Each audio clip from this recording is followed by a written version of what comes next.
अस्सलामुअलैकुम। जब ज़मीन पर हर सू मारने वाले हों, बचाने वाला कोई ना हो, तो बाज़ औक़ात आसमान मेहरबान हो जाता है। मैं जैसा मजबूर, बेबस और बेयारो मददगार था, तो इन हालात में मुझ जैसे बदबख्तों के साथ दो ही बातें होती हैं। या तो हर समत से गोलियां चलाने वाले आ जाते हैं और मौत लाजमी हो जाती है, या फिर अचानक ही खुदा मेहरबान हो जाता है। घोड़ों की दौड़ती खड़बक खड़बक आवाज़ें मेरी समात से टकरा रही थीं, और वो आवाज़ें दम बदम करीब आती हुई लग रही थीं। इन्हीं लम्हात में गुनगुनाती हुई मुक़द्दस आयतें सुनाई दीं, जैसे तपते सहरा में प्यास से मरने वाले को पानी की झलक दिखाई दी हो। मेरे मुर्दा पड़ते हुए जिस्म में हलचल सी पैदा हो गई। मैंने एक ज़रा आंखें खोल कर देखा। या खुदा, मैं कहाँ हूँ? मैं इस पहाड़ी टीले के पास पहुँच गया, जहाँ पहले कुरानी आयात करात के साथ सुनी थीं। हाँ, सुनी थीं, मगर नज़रअंदाज कर गया था। मैंने इस आबिद को इसकी मुक़द्दस आवाज़ को टाल दिया था। एक मुसलमान होकर इसे अहमियत नहीं दी थी। ये हमारी बदकिस्मती है कि अज़ान की या तलावत की रूह परवर आवाज़ सुनकर एक ज़रा नहीं ठहरते।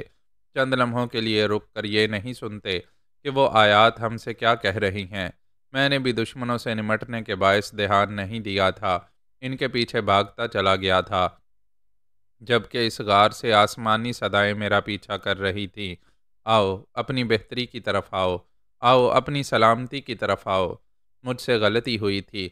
मैं मुंह फेर कर चला गया था, और अब इस घोड़े ने मुझे फिर वहां पहुंचा दिया था। वो गार के दहाने पर रुक गया था। मुझे ही जाना था। मेरे पैरों से जान निकली जा रही थी। घोड़े से उतरने की भी सकत नहीं रही थी। मैं उसकी पीठ पर से फिसलता हुआ ज़मीन पर आ गिरा।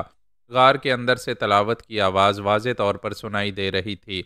मैं ऊंधे मुंह होकर आहिस्ता आहिस्ता रेंगता हुआ नीम तारीकी में अंदर जाने लगा।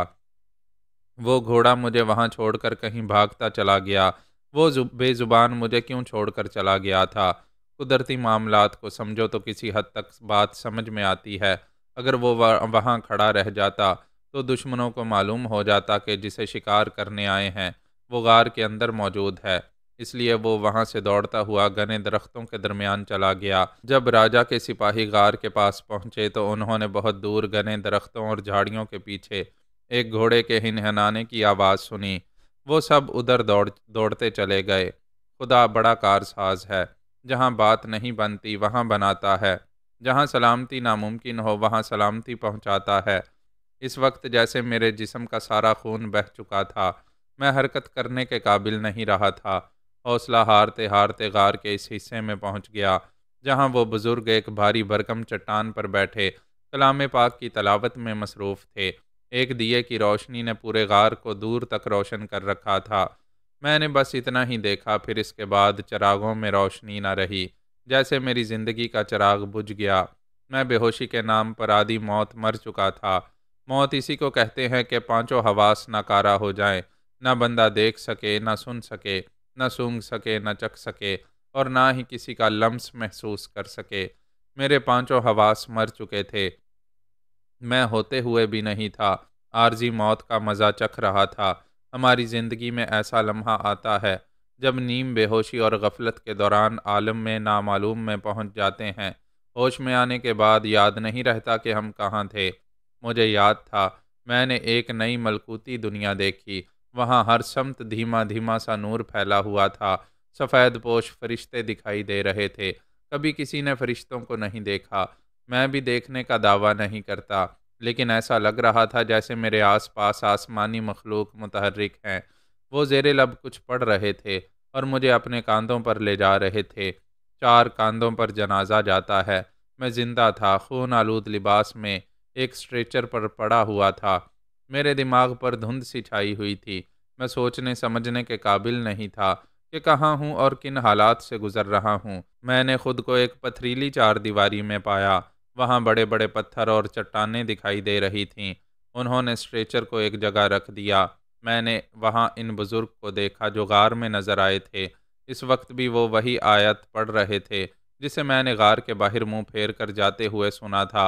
इस आयत का मफहूम ये था कि दीन की तरफ आओ। अल्लाह गुमराहों को और ख़ता करने वालों को माफ़ करता है। वो बड़ा मेहरबान है, बख्शने वाला है। अपनी बेहतरी की तरफ आओ, अपनी सलामती की तरफ आओ। ये अल्लाह की शान है कि मैं मुंह फेर कर गया था और एक बेज़ुबान जानवर मुझे वहां पहुंचा कर चला गया था। हज़रत मोहम्मद सल्लल्लाहु अलैहि वसल्लम हादिए बरहक हैं। हम उनकी हिदायत पर कभी अमल करते हैं, कभी नहीं करते। हम आज़ाद हैं, बेलगाम हैं, अपनी मर्ज़ी के मालिक हैं। सोचते हैं हिदायत पर अमल नहीं करेंगे तो इस दुनिया में हमारा कोई क्या बिगाड़ लेगा। वो बुज़ुर्ग मेरे करीब आ गए थे, कह रहे थे बिगड़ता है, इस दुनिया में भी गुमराही की सज़ा मिलती है, क्या तुम्हें नहीं मिल रही है? उनकी बात ख़त्म होते ही मुझे शिद्दत से तकलीफ़ का एहसास हुआ। इस आलम नामालूम में मैं ये भूल गया था कि मुझे 3 गोलियां लगी हैं। वो गोलियां पेट में और रान में फिर से अंगारे की तरह दहकने लगी थीं। मैं तकलीफ़ से तड़पने लगा। दुनियावी अदालत हो या यौम हिसाब हो, अपनी अच्छाइयों और बुराइयों का हिसाब एक दिन ज़रूर होता है। मैंने कभी इस ध्यान से ज़िंदगी नहीं गुजारी कि मुझसे कैसी गलतियां होती जा रही हैं। मैं अपने हाल में मस्त रहता था। मैंने कभी अपना मुहासबा नहीं किया था। मेरी सबसे बड़ी गलती ये थी कि मैं राजा महावीर चौहान का ग़ुलाम बन गया था, और ग़ुलाम तो तमाम जायज़ नाजायज़ अहकामात की तामील करता है। मैं भी करता था। उसके हुक्म पर किसी को भी गोली मार देता था।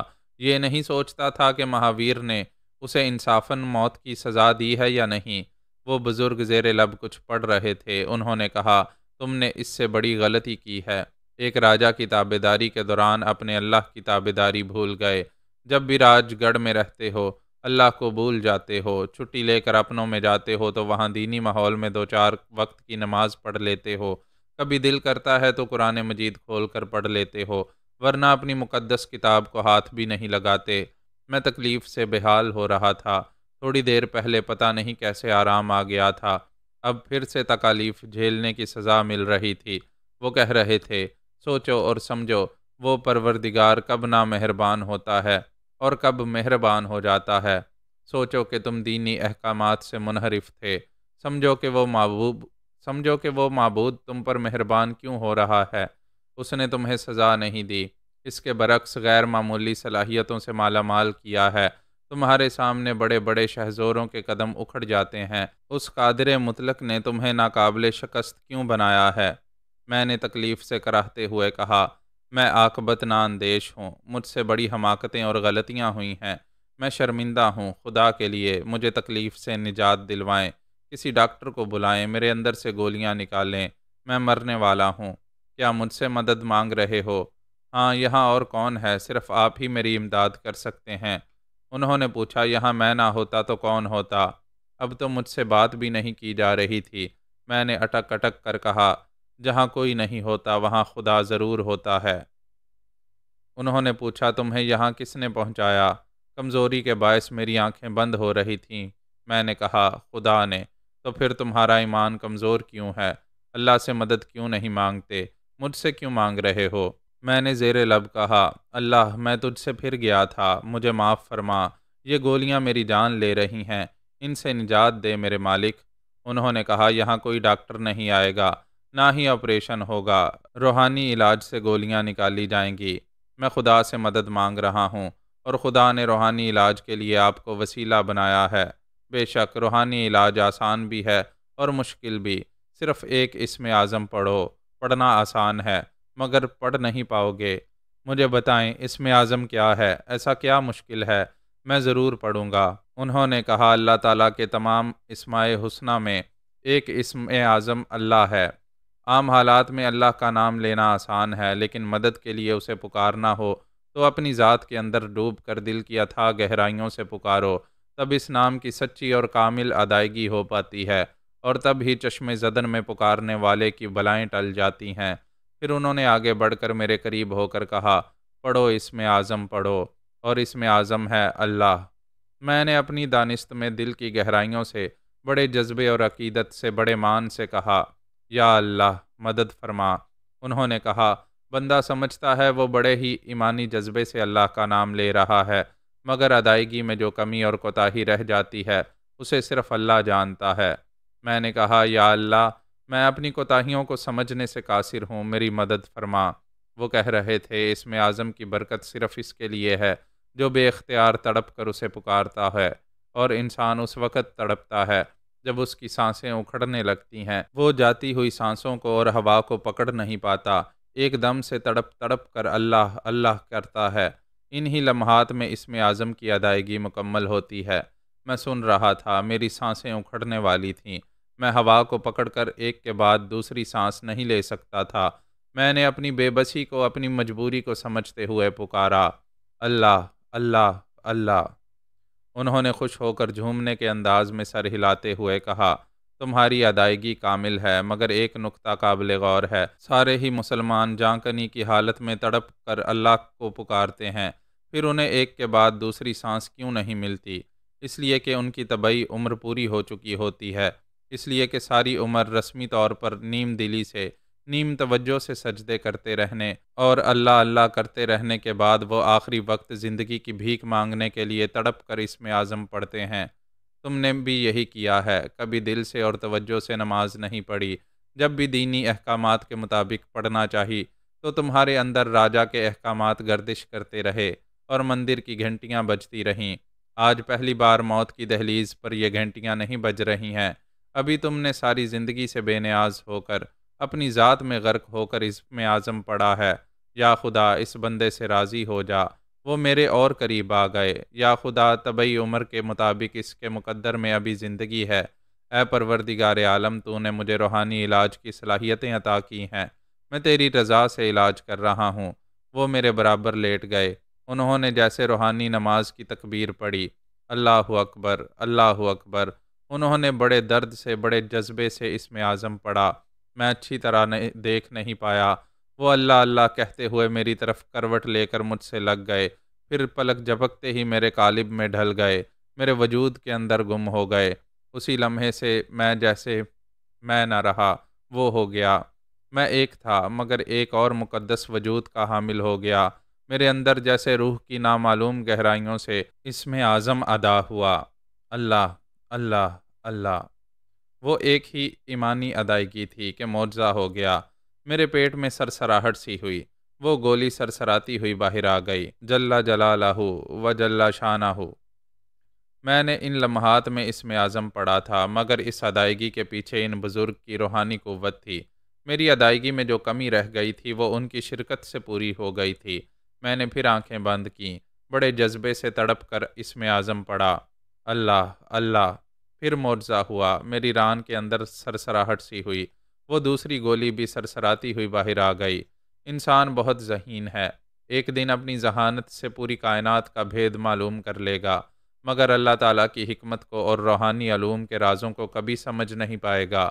अगर मेरे साथ ऐसा ना हुआ होता, वो मेरे अंदर ना समाते, इसमें आज़म की अदायगी मुकम्मल ना होती, तो मेरी जहानत ये गुत्थी सुलझाने में नाकाम रहती कि ये मुआवजा कैसे हो गया। देखते ही देखते सारी तकालीफ दूर हो गई थीं। मैं बड़े आराम व सुकून से लेटा हुआ था। होंठ चुप थे, मगर मेरे अंदर कलाम पाक की तलावत हो रही थी। वो पढ़ रहे थे, मैं सुन रहा था। अब तक दीनी मामलात से कतराता रहा था, अब मेरे अंदर मुकम्मल ईमानी जज्बे से इबादत हो रही थी। मैंने लेटे ही लेटे सर उठाए बगैर पेट के इस हिस्से पर हाथ रखा जहाँ गोली पेवस्त हुई थी। मैं गैर मामूली छूने की हिस्स रखता हूँ, लेकिन इस वक्त छूने से ज़ख़म का मुंह और लहू की नमी महसूस नहीं हुई। मैं हैरानी से उठकर बैठ गया। अल्लाह अकबर, ये भी एक मौजज़ा हुआ। पेट पर गोली के ज़ख़म का निशान तो कुजा, कहीं एक हल्की सी खराश भी नज़र नहीं आ रही थी। लिबास पर भी लहू का एक नन्हा सा धब्बा तक ना था। मैंने एक पांचा उठाकर देखा, रान पर भी कोई खराश नहीं आई थी, जैसे कभी कोई गोली ही लगी ही ना हो। फिर मैंने बाईं पसलियों को छूकर मालूम किया, वहाँ गोली एक पसली को तोड़ती हुई गुजर गई थी, मगर अब ऐसी कोई बात नहीं थी। कोई ज़ख़म नहीं था, कोई तकलीफ़ नहीं थी। मैंने जो कभी सोचा नहीं था, ऐसे ईमान अफरोज़ हालात से गुज़र रहा था। बेशक अल्लाह ताला मुझ पर मेहरबान था। मेरा सर एहसान मंदी से, जज्बा तशक्कुर से और जज्बा अबूदियत से झुक गया। मेरे अंदर वो बुज़ुर्ग मौजूद थे। मैं तलावत की धीमी धीमी सी आवाज़ सुन रहा था और अपने अंदर तब्दीलियाँ महसूस कर रहा था। मेरा मिजाज, मेरे ख़यालात बदल रहे थे और ईमान मुस्तहकम हो रहा था। मैं उठकर खड़ा हो गया। मेरे अंदर नाम को भी कमज़ोरी नहीं थी। पहले की तरह छलांगें लगाकर झपट पड़ने वाले चीते की मानिंद तेज़ो तरार और शहज़ोर था। मैंने चारों तरफ घूम कर देखा। पत्थरों से बना हुआ एक जीना ऊपर की तरफ गया था। मैं इस पर चढ़ता हुआ ऊपर इस जगह पहुंचा जहां जख्मों से चूर आया था और इन बुजुर्ग को एक चट्टान पर इबादत में मसरूफ़ देखा था। अब वो मेरे अंदर थे। उन्होंने कहा, इस चट्टान को सरकाओ, तहखाने का रास्ता बंद हो जाएगा। वो चट्टान इतनी वसी और रीज़, इतनी वज़नी थी कि उसे क्रेन के ज़रिए ही इधर से उधर किया जा सकता था। मैंने ये नहीं पूछा कि इसे इसकी जगह से कैसे हिला सकूंगा। मेरे दिलो दिमाग पर, मेरे वजूद पर उनका कंट्रोल था। मुझे उनसे कुछ पूछने की ज़रूरत ही नहीं थी। मैंने इस चट्टान पर दोनों हाथ रखे, फिर अपनी तमाम कुव्वत सर्फ करते हुए इसे तहखाने के खला की तरफ सरकाना चाहा, तो मुझे ऐसे लगा जैसे वो चट्टान नामालूम मैकेनिज़्म के ज़रिए मुतहर्रिक होती है।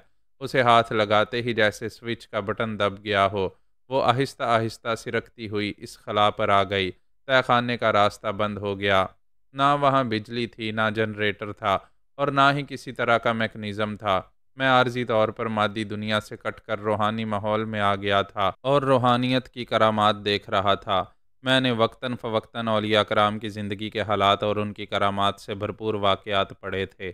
मैं उन्हें दिलचस्प किस्से कहानियाँ कहा करता था। सोचता था क्या वो सबक आमोज़ किस्से सच्चे होंगे, किसी ज़माने में रूनुमा हुए होंगे। मौजूदा ज़माने में ऐसे हैरत अंगेज़ और नाकाबिले फ़हम मोज़े, करामात और करिश्मे ना देखने में आते हैं, ना सुनने में आते हैं। ऐसा किसी के साथ नहीं होता। अब ऐसा मेरे साथ हो रहा था। रूहानी अलूम से, इसमें आज़म की बरकत से मेरा इलाज हो चुका था। मैं मौत की तरफ जाते जाते ज़िंदगी की तरफ लौट आया था। रूहानी कमालात देख रहा था। वो बुज़ुर्ग अब तक मेरे अंदर समाये हुए थे। अभी और बहुत कुछ होने वाला था, इसलिए मुझसे अलग नहीं हो रहे थे। मैं उनकी मर्ज़ी के मुताबिक अमल कर रहा था। इस चट्टान पर आकर दोजानू होकर बैठ गया था। उन्होंने आंखें बंद की होंगी। मेरी भी आंखें बंद हो गईं। वो तलावत करने लगे तो अल्फाज की अदायगी के मुताबिक मेरे होंठ हिलने लगे, गोया मैं भी तलावत करने लगा था। तब मालूम हुआ कि ऐसा क्यों हो रहा है। ऐसे वक्त मैंने बेशुमार घोड़ों की टापों की आवाज़ें सुनी। राजा वल्लभ के सिपाही गार के पास आकर रुक गए थे। घोड़ों से उतर कर हमारी तरफ आ रहे थे। वो अब तक मेरी तलाश में मीलों दूर तक भटकते रहे थे। मुझे ढूंढने के लिए यहाँ एक गार रह गया था, इसलिए अब उन्होंने इधर का रुख किया था। मैंने परेशान होकर कहा, आपने मुझे यहाँ बिठा दिया है। वो दुश्मन या तो मुझे गोली मार देंगे या गिरफ्तार करके ले जाएंगे। उन्होंने कहा, ऐसा कुछ नहीं होगा, मेरे साथ तलावत करते रहो।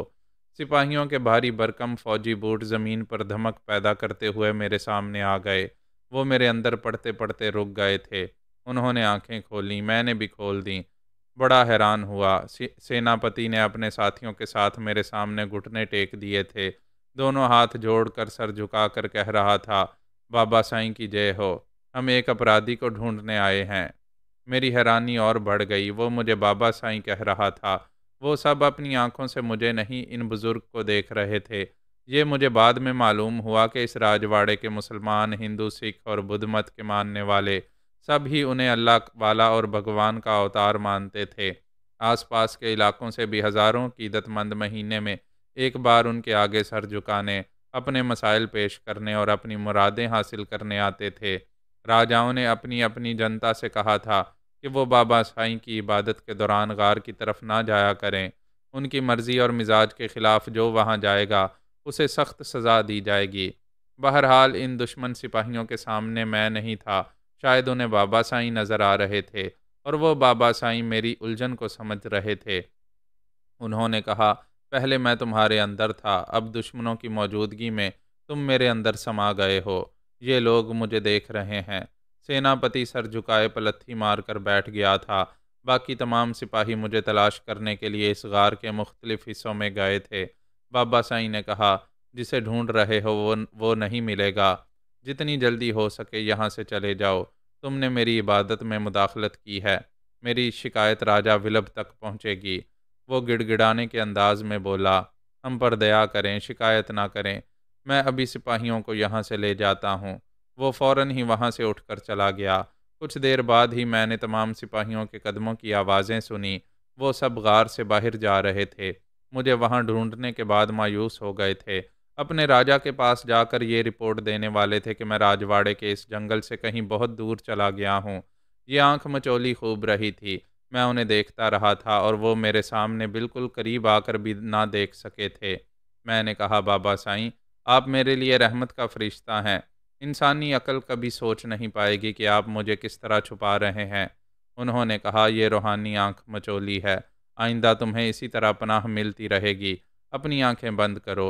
मैंने आंखें बंद कर लीं। फिर उन्होंने कहा, आंखें खोलो। मैंने आंखें खोलीं तो वो दाईं तरफ मेरी तरह दोजानू होकर बैठे हुए थे। हम एक दूसरे से अलग हो गए थे। उन्होंने मुझ जैसे बेदीन को दीन के हवाले से बहुत मुतासिर किया था। अब मैं रूहानी कमालात को किस्से कहानियों वाली बातें नहीं कह सकता था। इसमें आज़म एक अज़ली और दायमी सच्चाई है। मुझे एक नहीं 3 गोलियां लगी थीं। मेरे जिस्म का तमाम लहू बह गया था। मैं खोखला होकर मरने ही वाला था। ऐसे जानलेवा लम्हात में बाबा साईं ने मुझे इसमें आज़म पढ़ा कर नई ज़िंदगी दी थी। दुनिया बहुत बड़ी है मगर मेरे लिए बहुत छोटी पड़ गई थी। कहीं छुपने की जगह नहीं रही थी। मैं अपनी सलामती के लिए आसमान की तरफ उड़ नहीं सकता था, ज़मीन खोद कर छुप नहीं सकता था। उन्होंने इसमें आज़म पढ़ते हुए मेरे पहाड़ जैसे वजूद को अपने वजूद के अंदर छुपा लिया था। बेशक सलामती सिर्फ अल्लाह की तरफ से मिलती है। मैंने कहा, मैं दुश्मनों से छुपने और उनसे लड़ते रहने के लिए अल्लाह ताला की पनाह में रहूँगा, इसमें आज़म पढ़ता रहूँगा। आप मेरी रहनुमाई फरमाएं।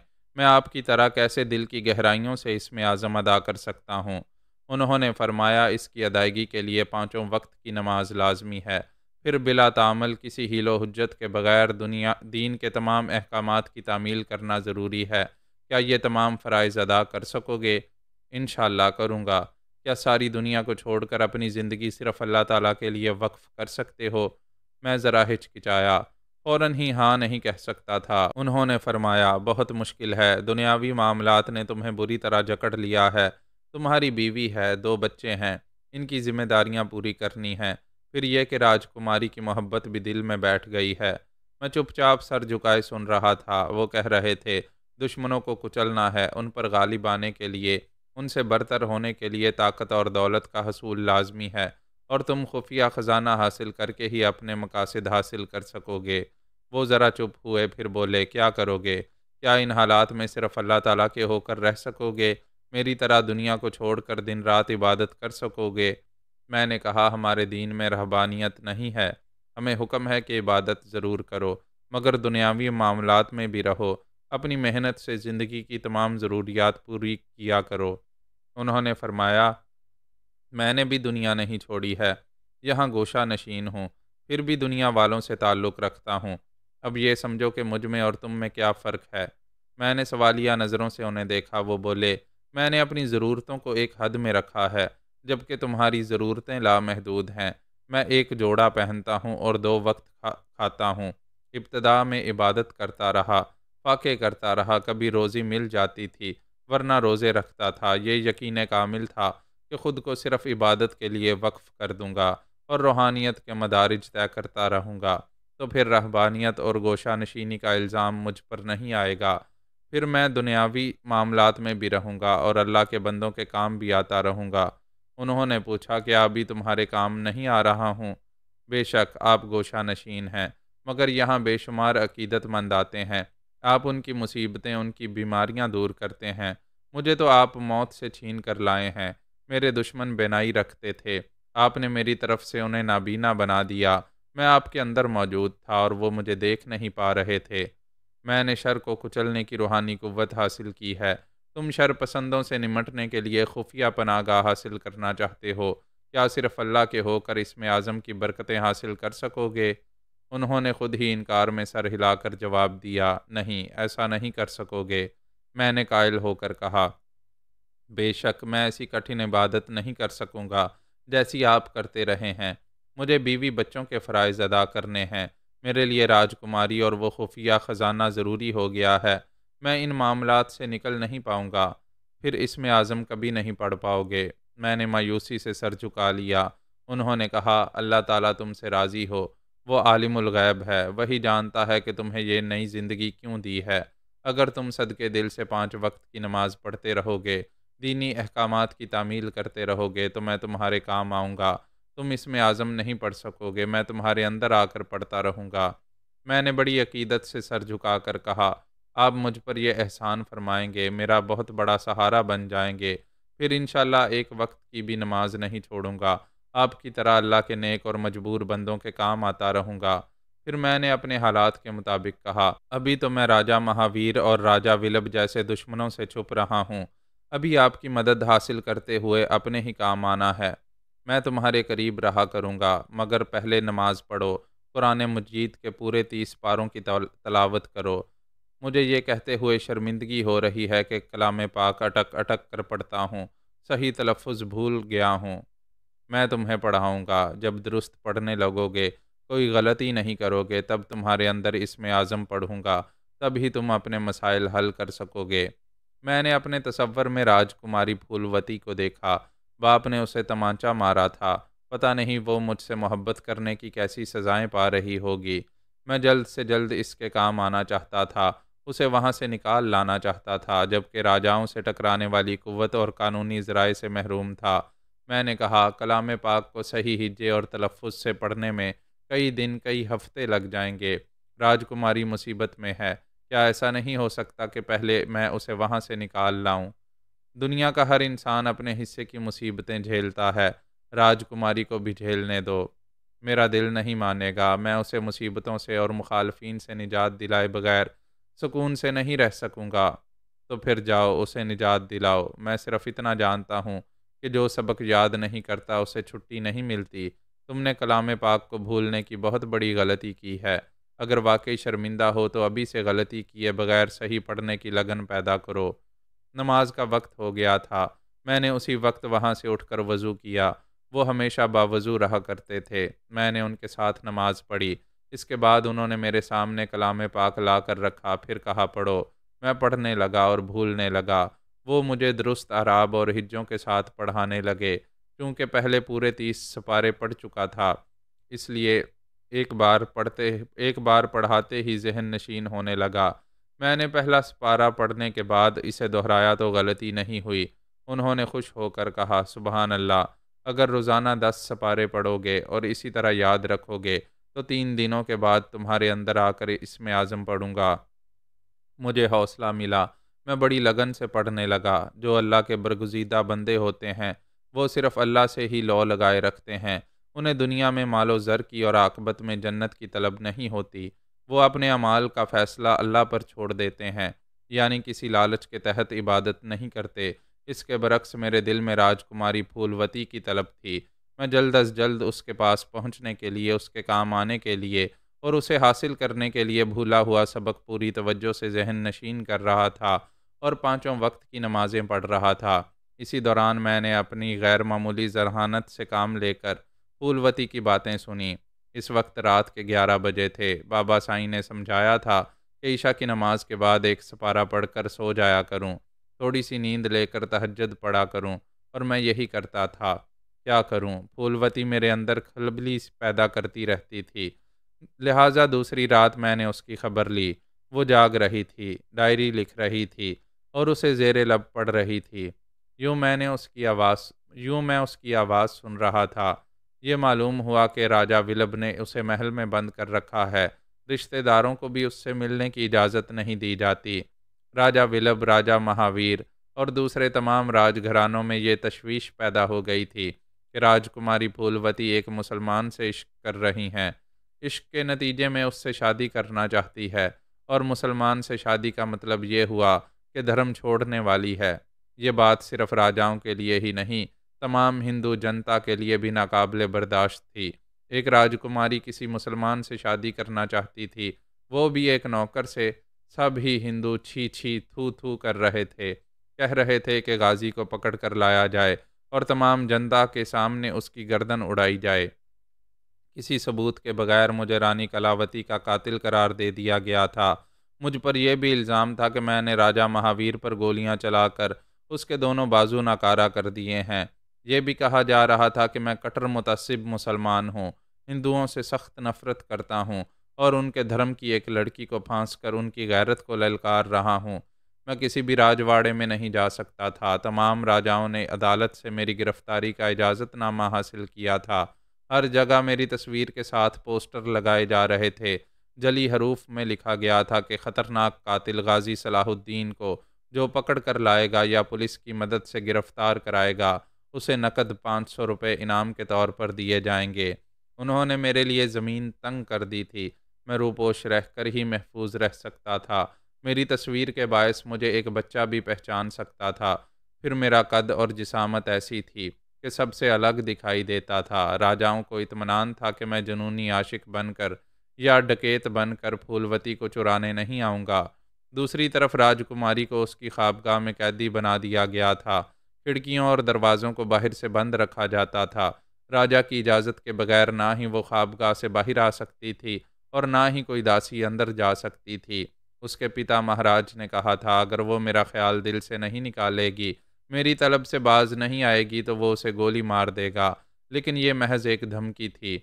उसका कोई वारिस नहीं था। 2 बेटियां थीं, उनमें से एक अपने शौहर राजा महावीर की साजिशों का शिकार हो गई थी। अब एक ही बेटी फूलवती रह गई थी।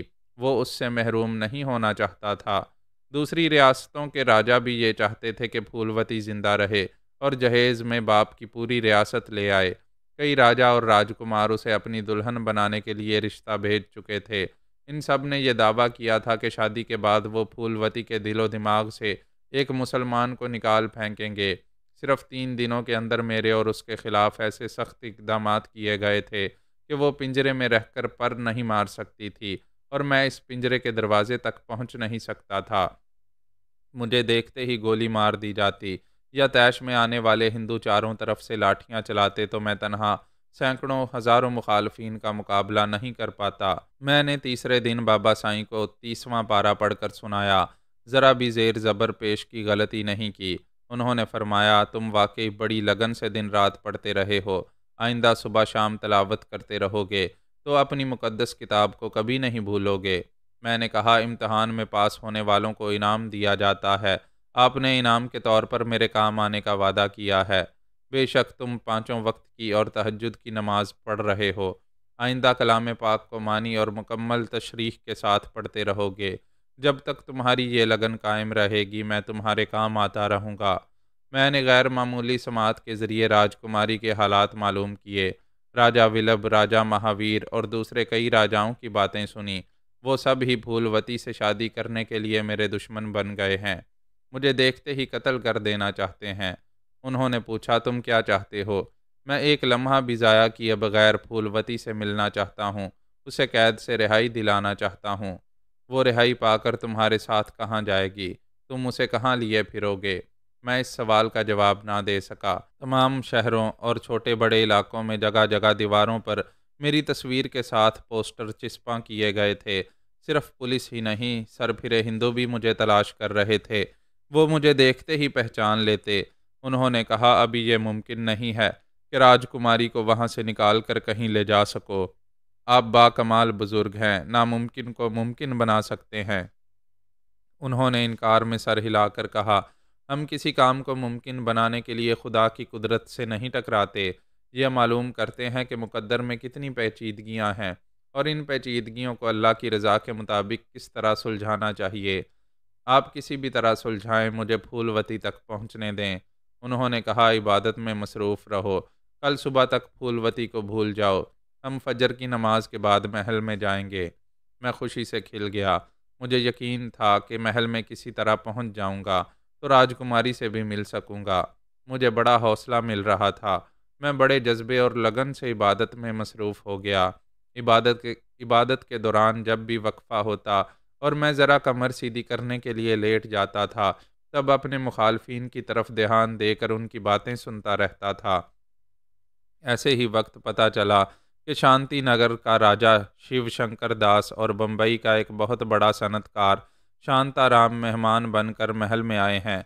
वो दोनों ही राजकुमारी का हाथ मांगने आए थे। राजा शिव शंकर दास राजकुमारी से शादी करके अपनी सल्तनत शांति नगर से लेकर भीमपारा तक फैला सकता था और सनतकार महाजन शांताराम भीमपारा में राजकुमारी की ज़मीनों पर इंडस्ट्रीज़ का जाल फैलाना चाहता था। जबकि तीसरा तलबगार राजा महावीर चौहान पहले से महल में मौजूद था। उसके दोनों बाजुओं का जख्म भर रहा था, फिर भी वो किसी से पंजा लड़ाने के काबिल नहीं रहा था।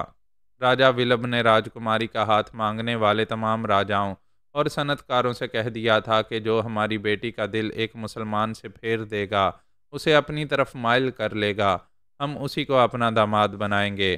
सनतकार शांताराम एक बहुत ही मशहूर और मारूफ माहिर नफ्सियात को अपने साथ लाया। उसे यकीन था कि वो फूलवती का नफ्सियाती तज्जिया करेगा, उसके दिमाग में अपने धर्म की बरतरी और अहमियत नक्श करेगा और मुझे उसके दिल से निकाल देगा। जबकि राजा शिव शंकर दास एक बहुत ही पहुंचे हुए तांत्रिक महाराज को अपने साथ लाया था।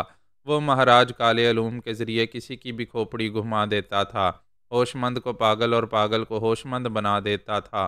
तांत्रिक महाराज ने राजा विलभ से कहा था, आप एक बार राजकुमारी को मेरे सामने ले आएं, आपकी सारी चिंता दूर हो जाएगी।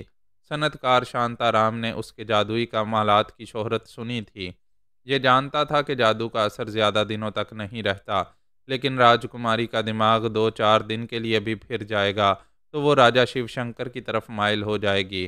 फिर राजा उसे जीत कर ले जाएगा। यूं उसकी इंडस्ट्रियल स्टेट कायम करने की प्लानिंग धरी की धरी रह जाएगी। शांताराम ने बड़ी राजदारी से तांत्रिक महाराज को भारी रिश्वत दी, उसे अपने काबू में किया और कहा, अगर तुम राजकुमारी को राजा शिव शंकर दास की बजाय मेरी तरफ माइल करोगे तो तुम्हें 1 लाख दूंगा। इसके अलावा भी तुम्हारी जो मांग होगी उसे पूरा करूंगा। उस तांत्रिक महाराज ने 1 लाख तो क्या 2-4 हज़ार रुपये कभी नहीं देखे थे। उसने वादा किया कि अब शांताराम के हक में काला जादू करेगा। राजकुमारी उसकी आगोश में जाएगी। बम्बई से आने वाला माहिर नफ्सियात राजकुमारी के पास गया था। उसके साथ 2 घंटे तक मगजमारी करता रहा, फिर मायूस होकर उसकी ख्वाबगाह से बाहर आ गया। राजा विलभ और शांताराम ने पूछा, क्या हुआ? उसने कहा, राजकुमारी गाजी के प्यार में पागल हो गई है, और जो प्यार में पागल होते हैं उनका इलाज कोई भी माहिर नफ्सियात नहीं कर सकता। इसके बाद तांत्रिक महाराज को उसके कमरे में भेजा गया। वो दरवाज़ा बंद करने के बाद फूलवती पर जादुई हथकंडे आजमाने लगा। शांताराम का नाम लेते हुए तरह तरह के मंत्र पढ़ने लगा। वाकई वो खोपड़ी घुमाना जानता था। फूलवती मंत्रों के जेरे असर आने लगी। आधे घंटे के अंदर ही काले जादू ने असर दिखाया। उसने सहरज़दा होकर कहा, जिसका नाम शांताराम होगा मैं उसी से शादी करूंगी। मैं उस वक्त अपनी समाज से उसकी बातें सुन रहा था। उसका मिजाज, उसका ख्याल बदल रहा था और मेरा प्यार मादूम हो रहा था।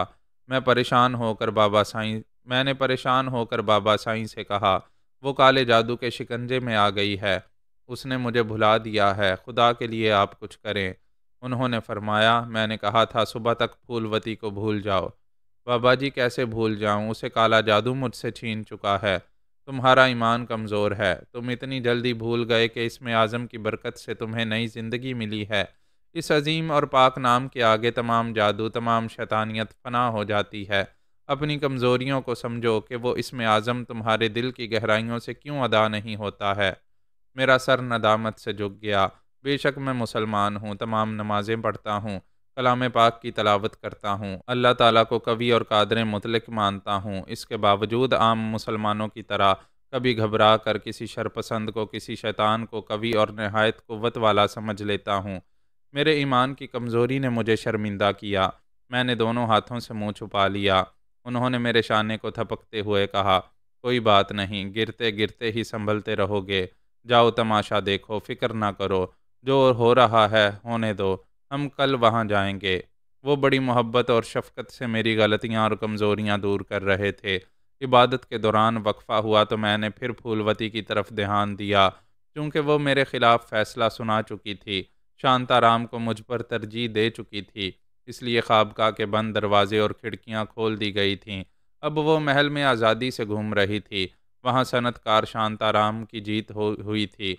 राजा शिव शंकर दास हारने के बाद तांत्रिक महाराज को गुस्सा दिखा रहा था। कह रहा था कि तुमने विश्वासघात किया है। भारी रिश्वत लेकर राजकुमारी का मन मिजाज शांताराम की तरफ फेर दिया है। उसने कहा, हाँ, मैंने शांताराम से रिश्वत ली है, लेकिन आप मेरा कमाल देखें, मैं आपका सेवक हूँ। मेरे जादू का असर थोड़ी देर तक राजकुमारी पर रहेगा, फिर वो आपसे शादी करने की जिद करेगी। उसने बेयकीनी से पूछा, क्या तुम सच कह रहे हो? अगर ये झूठ होगा तो बेशक मेरी गर्दन उड़ा दें, सच होगा तो वादा करें मेरे नाम 50 मुरब्बा ज़मीन लिख देंगे। 50 क्या 100 मुरब्बा लिख देंगे। हमने देखा है तुम जिस पर अमल करते हो उसका दिमाग फेर देते हो। आप अभी देख रहे हैं वो गाजी को भूलकर शांताराम की तरफ फिर गई है। ज़रा इंतज़ार करें, वो किसी वक्त भी आपकी तरफ खींची चली आएगी। इधर फूलवती एक कमरे में अपने पिता महाराज के साथ बैठी हुई थी। उसके सामने शांताराम खड़ा हुआ था। उसे बैठना चाहिए था, मगर वो इस खुशी की शिद्दत से बैठ नहीं पा रहा था कि राजकुमारी उससे राज़ी हो गई है। वो इन दौलतमंदों में से था जो ये नहीं जानते थे कि उनके पास कितनी दौलत है और कहाँ कहाँ तक फैली हुई है। इसके बावजूद वो एक खादिम की तरह फूलवती के सामने ऐसे खड़ा हुआ था जैसे अभी नाचने लगेगा। इस राजकुमारी के साथ जहेज़ में आने वाली ज़मीनें उसके लिए बहुत अहम थीं। वो कह रहा था, राजकुमारी ने मुझे पसंद करके मेरा मान बढ़ा दिया है। मैं चाहता हूँ चट मंगनी और पट ब्याह हो जाए। राजा विलभ ने कहा, हम भी यही चाहते हैं, लेकिन इतनी जल्दी अपनी बेटी को विदा नहीं करेंगे। कोई बात नहीं, आप जब तक चाहेंगे कुमारी जी यहीं रहेंगी। हम भी यहीं रहेंगे। जब विदा करेंगे तो ये हमारे साथ जाएंगी। इन लम्हात में फूलवती आंखें बंद किए आगे पीछे हिल रही थी। उसने पूछा, मुझे क्यों विदा करेंगे? मैं कहाँ जाऊंगी? शांताराम ने कहा, धर्म के अनुसार तुम मेरी पत्नी बनकर मेरे साथ बम्बई के एक महल में रहने जाओगी। उसने आंखें खोलकर शांताराम को देखा, फिर पूछा, तुम कौन हो? ये सवाल सुनकर वो बौखला गया। फिर खसियानी हंसी हंसते हुए बोला, कुमारी जी खूब मस्खरी करती हैं। मैं शांताराम हूँ, आपने मुझे पसंद किया है। मैं आपका होने वाला जीवन साथी हूँ, आपका पति देव। वो नागवारी से बोली, कभी आईने में सूरत देखी है? मैं और तुमको पति बनाऊंगी। एक राजकुमारी तुम्हारे घर में क्या खाक राज करेगी? बाप ने परेशान होकर कहा, बेटी ये क्या कह रही हो? ये हमारे देश के बहुत बड़े व्यापारी हैं। इनके पास धन दौलत की कमी नहीं है। तुम इनके साथ राज करोगी? वो सर झुकाकर बोली, नहीं करूँगी। हम राजघराने के लोग हैं। मुझे किसी राजा के घर जाना चाहिए। मैं शांति नगर के राजा शिवशंकर दास के साथ ब्याह करूँगी। शांता ने कहा, ये क्या कह रही हैं? मुझे पसंद करने के बाद दुत्कार रही हैं, मेरी इंसल्ट कर रही हैं। वो बोली, पिता महाराज इससे कह दें हमें मुखातिब ना करे, हमारा नाम भी जुबान पर ना लाए। हम अपने होने वाले जीवन साथी के पास जा रहे हैं। वो वहां से उठकर चली गई। शांताराम ने कुछ कहना चाहा। महाराज ने हाथ उठाकर कहा, चुप रहो। वो राजकुमारी है, उसका फैसला अटल होगा। हम मुतमईन हैं कि वो उस मुसलमान को भूल गई है। तुम्हें ना सही राजा शिवशंकर को पसंद कर रही है। फूलवती महल के मुख्तलिफ हिस्सों से गुजरती हुई शिवशंकर के पास आई। वो तांत्रिक महाराज के साथ बैठा हुआ था। उसे देखते ही उठकर खड़ा हो गया। वो दोनों बाहें फैलाकर बड़े ही ड्रामाई अंदाज में बोली, मेरे प्रेमी, मेरे मन मंदिर के देवता, मेरा दिल तुम्हारी तरफ खींचा जा रहा है। मैं तुमसे शादी करना चाहती हूँ। राजा खुशी के मारे उछल पड़ा। तांत्रिक ने कहा, देखा महाराज, मेरा जादू कैसे सर चढ़कर बोलता है। राजकुमारी खुद ही आपके पास आई है। वो दोनों बाहें फैलाए जैसे एक जान दो कालिब होने के लिए बुला रही थी। राजा तो निहाल हो गया, खुशी से झूमता हुआ उसके पास आया। तब पता चला कि दूर के ढोल सुहाने होते हैं, नज़दीक जाओ तो फसाने कुछ और होते हैं। तड़ाख की आवाज़ के साथ ही जैसे आंख खुल गई। ख्वाब कुछ देखा था, ताबीर कुछ थी। वो तमांचा रसीद करते हुए बोली, क्या बाप का माल समझकर पास आ रहे हो? दूर से बात करो। वो राजा था, कोई इसकी तरफ उंगली उठाने की जुर्रत नहीं करता था। कुजा ये कि मुंह पर थप्पड़ पड़ा था। वो गुस्से से चीख पड़ा, मैं तुम्हारा हाथ तोड़ दूंगा, खुद को समझती क्या हो? वो जवाबी कार्रवाई के लिए आगे बढ़ा, लेकिन राजकुमारी के सिपाही उसके आगे ढाल बन गए। राजा विलभ दरवाजे पर खड़ा हो गया। शिवशंकर को गुस्से से देखते हुए बोला, तुम हमारी बेटी पर हाथ उठाने की जुर्रत कर रहे थे? वो बोला, क्या आपने देखा नहीं, आपकी बेटी ने मुझ पर हाथ उठाया है। क्या ये पागल है? ये पागल नहीं है। तुम जिस तांत्रिक जादूगर को लाए हो, इसके काले मंत्र मेरी मासूम बच्ची का मन मिजाज बदल रहे हैं। इस खबीस से पूछो ये क्या करता फिर रहा है। फूलवती ने वहां से पलटकर खला में बाहें फैलाते हुए कहा, महावीर, मेरे प्रेमी, तुम कहाँ हो? वो तेजी से चलती हुई उस कमरे से बाहर जाने लगी। राजा विलभ ने बेटी के पीछे जाते हुए कहा, शिवशंकर, अगर मेरी बेटी का दिमाग फिर गया, ये पागल हो गई, तो हम तुम्हें और तुम्हारे जादूगर को यहाँ से जिंदा नहीं जाने देंगे। शिवशंकर ने आगे बढ़कर जादूगर की गर्दन दबोच ली। अबे ओ काली माई के काले पुजारी, ये तू क्या कर रहा है? अगर वो पागल हो जाएगी तो हम यहाँ से जिंदा नहीं जा सकेंगे। गधे के बच्चे, उल्टा मंत्र पढ़ और राजकुमारी को सीधा कर दे। इसे मेरी झोली में डाल दे। मैंने जो वादा किया है इससे भी ज्यादा तुझे दूंगा। उसकी सांसें रुक रही थीं। वो बड़ी मुश्किल से बोला, आप गर्दन छोड़ेंगे तो मंत्र पढ़ूंगा। उसने गर्दन छोड़ दी। वो बोला, शांताराम मुझे 1 लाख रुपए देगा। अभी 10,000 दिए हैं। ये मेरे लिए बहुत हैं। आपसे अलग इनाम मिलने वाला है।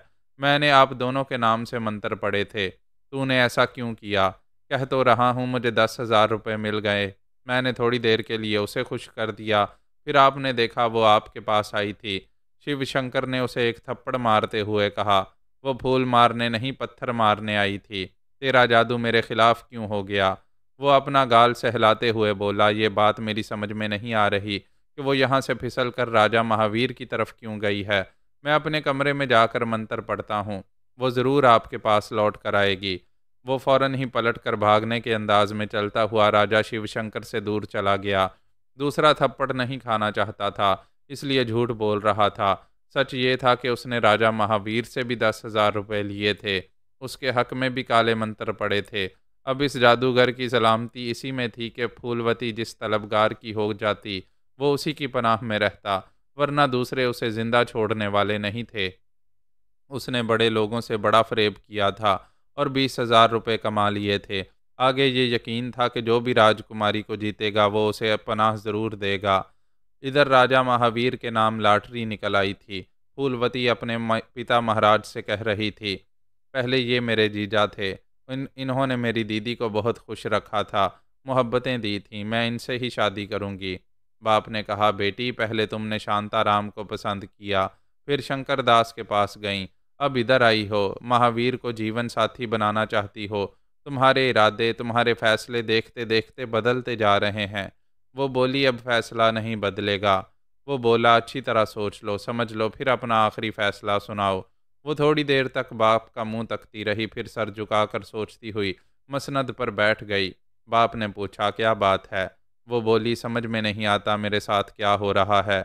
मैं नहीं चाहती कि फैसला करूं और इसे बदल दूं, मगर आप एक फैसले से दिल फिर गया। मैंने दूसरा फैसला किया, लेकिन दूसरे से भी दिल फिर गया। अब तीसरे को पसंद करती हुई यहाँ तक आई हूँ। मैं नहीं जानती इस फैसले पर कब तक कायम रहूंगी। महावीर चौहान ने अपने ससुर से कहा, आप फौरन हमारी शादी करा दें, फिर राजकुमारी की सारी उलझनें ख़त्म हो जाएंगी। ये धर्मपत्नी बनने के बाद फैसला नहीं बदलेंगी। राजा विल्लभ ने कहा, मेरी बेटी का देहांत हुआ है, अभी 3 ही दिन गुजरे हैं। इतनी जल्दी शादी की खुशियां नहीं मनाई जा सकती। खामखा तमाम राजघरानों में बातें बनाई जाएंगी। महावीर ने कहा, आप खुशियां ना मनाएं, शादी का ऐलान ना करें। चुपचाप फूलवती का ब्याह मुझसे हो जाएगा। ये मेरी पत्नी बन जाएंगी तो फिर अपना फैसला कभी नहीं बदलेंगी। बाप भी चाहता था कि बेटी का फैसला ना बदले। बदलने से पहले ही महावीर को अपना दामाद बना लेना दानिशमंदी होगी। दीवान जी और दूसरे मुशीरों ने भी यही कहा कि राजकुमारी को एक मुसलमान से निजात मिल रही है, आज ही महावीर से इसकी शादी कर दें। राजा ने इन सब से मुत्तफिक होकर हुक्म दिया कि फौरन पंडित को बुलाया जाए, लगन मंडप तैयार किया जाए। चंद घंटों में फूलवती और महावीर चौहान अग्नि के साथ फेरे लेकर पति पत्नी बन जाएंगे। बड़ी उजलत में शादी के इंतजामात होने लगे। ऐसे ही वक्त फिर एक तमाशा हुआ। महल में शोर बरपा हो गया कि राजकुमारी पागल हो गई है, महल में दौड़ती फिर रही है। दासियां और रिश्तेदार उसे पकड़ना चाहते हैं, वो उनके हाथ नहीं आ रही है। राजा विल्लभ दौड़ता हुआ बेटी के कमरे में आया। मालूम हुआ वो भागती हुई महल की छत पर गई है। वो हाँफता कांपता हुआ छत पर पहुंचा तो फूलवती वहां से छलांग लगाकर खुदकुशी करना चाहती थी। 4 दासियों ने उसे मजबूती से पकड़ लिया था। सिपाही उसे रोकने के लिए छत के किनारे खड़े हुए थे। बाप ने हाँफते हुए पूछा, मेरी बेटी, मेरी जान, तुम्हें क्या हो गया है? होश में आओ, अपने बाप को अपनी तकलीफ, अपनी परेशानी बताओ। वो बोली, क्या बताऊं, मेरा फैसला फिर बदल गया है। महावीर मेरी दीदी का हत्यारा है, मैं उससे शादी नहीं करूंगी। ठीक है, ना करो, मगर यहाँ छत पर आकर आत्महत्या तो ना करो। महल में चलो। मैं वहाँ नहीं जाऊंगी। वहाँ कभी शांताराम की तरफ दिल मायल होता है, कभी राजा शंकर दास से शादी करना चाहती हूँ, फिर थोड़ी देर में वो हत्यारा महावीर अच्छा लगता है। मैं क्या करूं? पता नहीं उस जादूगर ने मुझ पर कैसा जादू किया है। मैं इन तीनों के दरमियान चकराती रहूंगी, तमाशा बनती रहूंगी। इससे अच्छा है अपनी जान दे दूं। जान देंगे तुम्हारे दुश्मन। हम अभी इस जादूगर को हुक्म देते हैं कि वो अपने ही जादू का तोड़ करे, तुम्हारे दिल से इन तीनों तलबगारों को निकाल दे। अगर उसके जादू का असर ख़त्म नहीं होगा और तुम्हें उलझनों से निजात नहीं मिलेगी तो हम उस तांत्रिक महाराज को गोली मार देंगे। इस जादूगर की शामत आ गई थी। उसने 20,000 रुपये कमाने के लालच में मंत्र पढ़े थे। ये समझ नहीं पा रहा था कि पढ़ने के दौरान कैसी गड़बड़ हुई है, जिसके नतीजे में राजकुमारी गड़बड़ा रही है, तीनों तलबगारों के दरमियान भटकती फिर रही है। अब उसकी सलामती इसी में थी कि अपने ही मंत्रों का तोड़ करता और फूलवती को काले जादू से बिल्कुल ही मुक्त कर देता। वो फिर से मंत्र पढ़ने के लिए राजकुमारी की खाबगाह में आ गया। राजा विलब ने सिपाहियों को हुक्म दिया, अगर ये बदबख्त अपने मंत्रों का तोड़ करने में नाकाम रहा तो उसे हत्या घाट में ले जाकर उसकी गर्दन उड़ा दी जाए। इस तांत्रिक महाराज को अपनी मौत साफ दिखाई दे रही थी। उसने राजकुमारी के सामने बैठकर अपनी दानिस्त में बड़े ध्यान से मंत्र पढ़ना शुरू किया। तरह तरह से जादुई हथकंडे आजमाने लगा। उसके जहन पर मौत का खौफ हावी था। वो पूरी तवज्जो से पढ़ने के बावजूद अटक जाता था, भूल जाता था। नतीजा ये हुआ कि फूलवती बैठे बैठे बेहोश होकर गिर पड़ी। उसके तो हाथ पांव फूल गए। उसने राजकुमारी के पैरों को छूकर आवाज़ दी, कुमारी जी, मेरे हाल पर रहम करें, आंखें खोलें। मैं मरना नहीं चाहता। आपके पिता महाराज मुझे जिंदा नहीं छोड़ेंगे। वो बुलंद आवाज़ से मंत्र पढ़ने लगा। अब वो अपनी सलामती के लिए पढ़ रहा था। राजा अपने सिपाहियों के साथ आ गया था। उसने बेटी के मुंह पर पानी के छींटे मारे तो उसने आंखें खोल दीं। बाप ने उसे सहारा देकर बिठाया। उसके दीदे फैले हुए थे। वो अपने कमरे को, अपने बाप को और सिपाहियों को ऐसे देख रही थी जैसे पहली बार देख रही हो। राजा ने उसके सर पर हाथ फेरते हुए पूछा, तुम बेहोश कैसे हो गई थी? अभी कैसी तबीयत है? वो बैठे बैठे बाप से ज़रा दूर होकर बोली, तुम कौन हो? वो एकदम से परेशान होकर बोला, मैं तुम्हारा बाप हूँ। तुम्हें क्या हो गया है? क्या अपने बाप को नहीं पहचान रही हो? वो दोनों हाथों से सर थाम कर चंद लम्हों तक सोचती रही, फिर बोली, मैं कौन हूँ? ये कौन सी जगह है? मैं कहाँ से आई हूँ? मुझे कुछ याद नहीं आ रहा। राजा ने तांत्रिक को एक उल्टा हाथ रसीद करते हुए कहा, कुत्ते जादूगर, तूने मेरी बेटी का दिमाग उलट दिया है। ये अपने आप को भूल गई है, अपने आप को भूल गई है। तूने मेरी फूल जैसी बेटी को बर्बाद किया है। मैं तुझे जिंदा नहीं छोड़ूंगा। वो बोलता जा रहा था और उसकी पिटाई करता जा रहा था। फिर उसने सिपाहियों से कहा, इसे ले जाओ, इसकी बोटी बोटी करके चील कौवों को खिलाओ, थू है इस पर। उसने बदनसीब जादूगर पर थूक दिया। सिपाही उसे पकड़कर वहां से घसीटते हुए ले गए। मैं गैर मामूली समात के जरिए उन सब की बातें सुन रहा था और समझ रहा था कि फूलवती किन हालात से गुजर रही है। मुझे अंदेशा था कि वो लोग काले जादू के जरिए उसे मुझसे छीन लेंगे। और बाबा साईं ने कहा था कि मेरा ईमान कमज़ोर है, इसमें आज़म के आगे तमाम काला जादू, तमाम शैतानियत फना हो जाएगी। मैं हर सांस में इसमें आज़म पढ़ने लगा था। अगरचे बाबा साईं की तरह मुकम्मल ईमानी जज्बे से पढ़ नहीं पाता था, ताहम मेरा दिल कह रहा था कि इधर मैं पढ़ता रहा था और उधर काले मंत्र कमज़ोर पढ़ते रहे थे। अब ये तशवीश थी कि फूलवती का दिमाग फिर गया है, वो याददाश्त खो चुकी है और मैं दिल को समझा रहा था, सिर्फ अपने अल्लाह पर भरोसा रखता रहूँगा, इसमें आज़म पढ़ता रहूँगा तो उसकी याददाश्त जल्द ही बहाल हो जाएगी। बाबा साईं ने मुझसे कहा था, ये अच्छी बात है कि अपने ईमान की कमज़ोरी पर शर्मिंदा हो रहे हो। कोई बात नहीं, गिरते गिरते संभलते रहोगे। जाओ तमाशा देखो, जो हो रहा है होने दो। हम कल वहाँ जाएंगे। उन्होंने ये नहीं बताया था कि हम उनके साथ कैसे वहाँ जाऊँ कि मैं उनके साथ कैसे वहाँ जाऊँगा। उनके लिए कहीं कोई रुकावट नहीं थी। हिंदू, मुस्लिम, सिख, ईसाई सभी उनके अकीदतमंद थे। उनकी दुआओं से, उनकी करामात से बेशुमार हिंदू फैज़ याब होते रहते थे।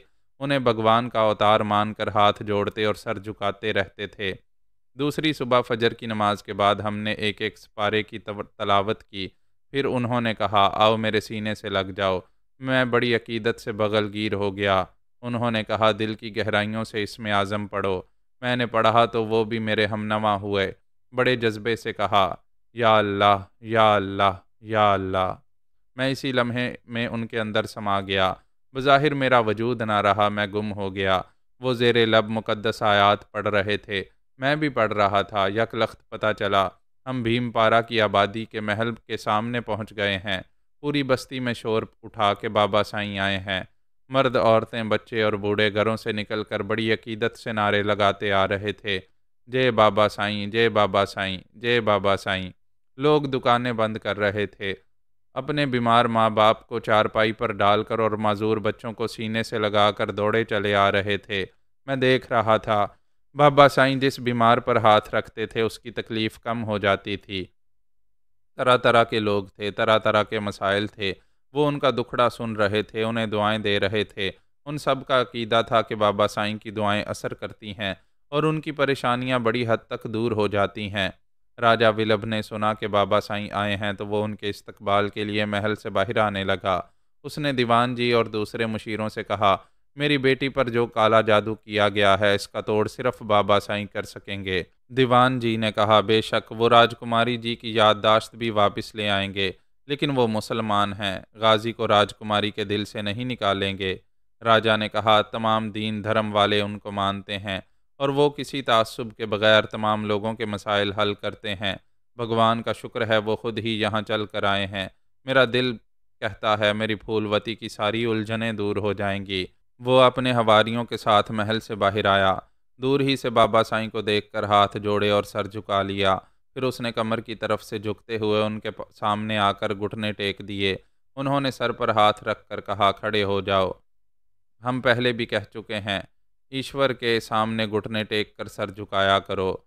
वो उठकर खड़ा हो गया, फिर बोला, मेरे महल में पधारें, मेरी बेटी बड़ी मुसीबत में है। बाबा साईं ने साथ चलते हुए कहा, काले जादू से कभी किसी का भला नहीं होता। कभी भला होता भी है तो उससे ज़्यादा बड़ी और ना टलने वाली मुसीबतें पीछे पड़ जाती हैं। राजा ने मुतासिर होकर कहा, आप अंतर्ज्ञानी हैं, यहाँ क्या हो रहा है सब जानते हैं। हम ये भी जानते हैं कि राजकुमारी को एक मुसलमान से दूर करने की कोशिश की जा रही है। तुम लोगों से ये गलती हुई कि इस मुसलमान से दिल फेरने के लिए काले जादू से बेचारी का दिमाग फेर दिया। अब वो जहनी मरीज़ा बन गई है। बेशक हमसे गलती हुई, हमें काले जादू का सहारा नहीं लेना चाहिए था। भगवान के लिए कुछ करें, वो अपने आप को भी नहीं पहचान रही। चिंता ना करो, पहचान लेगी। राजा विलभ ने कहा, शादी अपने धर्म में और अपने परिवार और बराबर के लोगों में होती है। आप इस बात को मानते हैं। हम मानने वाली बात ज़रूर मानते हैं, और मानने वाली बात यह है कि खुदा यानी ईश्वर की मर्ज़ी के खिलाफ हम कुछ नहीं कर सकते। करते हैं तो नतीजा यही होता है जो अभी राजकुमारी के साथ हो रहा है। दीवान जी ने कहा, आप चाहें तो इस मुसलमान को राजकुमारी के दिलो दिमाग से निकाल सकते हैं। हमारा ईमान है कि बंदे के चाहने से वो बात नहीं बनती जिसे खुदा नहीं चाहता। हम अभी राजकुमारी से पूछेंगे वो क्या चाहती है। अगर वो मुसलमान से फिरना चाहेगी तो खुदा की कसम हम वही करेंगे जो आप सब चाहते हैं। राजा ने पूछा, अगर वो इससे राज़ी रहेगी तो वही करेंगे जो इसके मुकद्दर में लिखा होगा। आप महाज्ञानी हैं, कुदरत के भेद जानते होंगे, हमें बताएं उसके मुकद्दर में क्या लिखा है। कोई हमें अपना भेद इसलिए बताता है कि हम किसी को ना बताएं। हमें रूहानी अलूम के ज़रिए जो भी राज मालूम होता है वो छुपाने के लिए होता है, बताने के लिए नहीं। आप मेरी बेटी को ये तो समझा सकते हैं कि उसे अपने धर्म में रहकर राजघराने में शादी करनी चाहिए। उन्होंने कहा, आप बाप होकर उसे समझा रहे हैं, उसका धर्म बचपन से उसे समझा रहा है। वो लंदन से तालीम हासिल करके आई है, नादान नहीं है। हम जानते हैं हमारे समझाने का भी असर उस पर नहीं होगा। बाबा साईं हमारे लिए कुछ करें। हम बहुत कुछ करने आए हैं। अभी इसे काले जादू से निजात दिलाएंगे तो वो दिमागी मरीज़ा नहीं रहेगी, उसकी याददाश्त वापस आ जाएगी। वो सब बातें करते हुए ख्वाबगाह के दरवाजे तक आए। उन्होंने कहा, इस पर अमल करने के लिए तन्हाई और खामोशी लाजमी है। आप इसके पिता महाराज हैं। हम जब तक आवाज़ ना दें आप भी अंदर ना आएं। राजा के हुक्म से एक सिपाही ने दरवाज़ा खोला। वो ज़ेरे लब कुछ पढ़ते हुए कमरे के अंदर आए। दरवाजे को बाहर से बंद कर दिया गया। उन्होंने उसे अंदर से भी बंद कर दिया।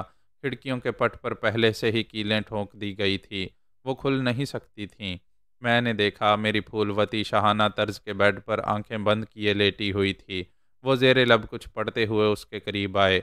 गोया मैं उसके करीब आ गया। वो जो हिजर की दूरियां थीं, परेशानियां और मजबूरियां थीं कि कैसे उसे देख पाऊंगा, किस तरह उससे दो बातें कर सकूँगा और दुश्मनों के दरमियान से किस तरह गुजरते हुए उसके काम आ सकूँगा। अब वो सारी परेशानियाँ और मजबूरियाँ बड़ी राजदारी से दूर हो रही थीं। हम करीब पहुँचे तो उसकी आँख खुल गई। उसने सवालिया नज़रों से बाबा साईं को देखा, मगर कोई सवाल नहीं किया। वो मुक़द्दस आयात सुन रही थी। उन्हें देखते हुए आहिस्ता-आहिस्ता उठकर बैठ गई। मैं भी इन लम्हात में उनके साथ पढ़ रहा था। बाबा साईं उससे ज़रा दूर होकर कालीन पर आकर बैठ गए। किरात जारी थी। कलाम पाक की पाकीज़गी फूलवती की समाअत को छू रही थी, उसके दिल में उतर रही थी। वो बेड से उतरकर उनके सामने आकर कालीन पर दोजानू होकर बैठ गई और सर झुका लिया। वो ज़ेरे लब कह रहे थे, अल्लाह ताला कवी है, शैतान को काले जादू को आर्जी कुव्वत हासिल होती है। काला इल्म काले असरात पानी के बुलबुले होते हैं, मुक़द्दस कलाम के आगे पानी हो जाते हैं, फना हो जाते हैं। हम फिर पढ़ने लगे। उसकी आंखें बंद थीं। इन लम्हात में ऊद और अंबर का धुआं फैलता हुआ सा महसूस हो रहा था। ईमान की खुशबू इस माहौल को बदल रही थी। वो हौले हौले आगे पीछे झूम रही थी।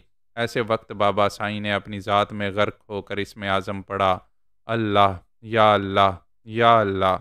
मैंने भी हमनवा होकर इसमें आज़म अदा किया। फूलवती को हल्का सा झटका लगा तो उसने आंखें खोल दीं।